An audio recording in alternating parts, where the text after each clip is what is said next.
Layering and working in layers is a basic concept to understand when building a Photoshop document. So the Layers palette is a very important palette to have open whenever you make your artwork. I'm going to show you some of the basics of understanding this Layers palette.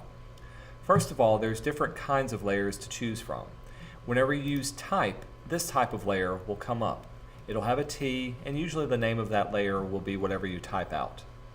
If you see this icon at the lower right hand side of your layer, this means it's a vector graphic. This type of graphic can be edited using the vector tools in Photoshop.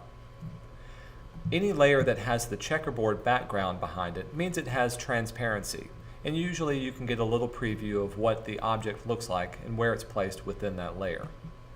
You'll notice that both of these buildings are inside of a folder. A lot of times when you're creating a document that's got hundreds of layers, using folders is a great way of organizing the layers that you have. If you see this icon at the very bottom right hand side, this means this layer is a smart object. Smart objects are new to newer versions of Photoshop, but they're a great way of keeping the objects you create at full resolution, but they do tend to add a lot of size to the documents once they're saved. The final type of layer you'll most commonly encounter is your background layer. Whenever you make a new document, or if you drag in a flattened object, the background layer is usually the first layer at the very bottom, and it tends to be locked. This means that you can't move the layer around, but you can paint on it and do some basic editing to it. The second thing to look for is the little FX icon you can see at the Night City. If you click the down arrow, you can see these are different layer effects that have been added to that. We'll talk about layer effects in just a moment.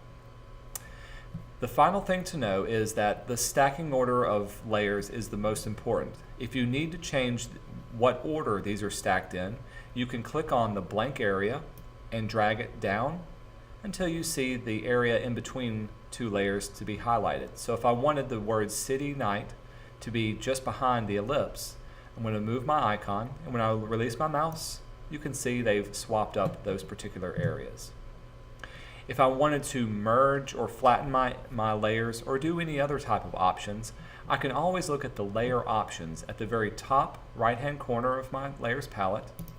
This will give me the ability to create new layers, duplicate layers, make new groups, and merge and flatten my objects as well. We'll get into these a little bit more. The last thing to know at the very bottom, here are some common tools that are often used that have their own icons for deleting layers, creating new layers, adding layer mask, and layer effects.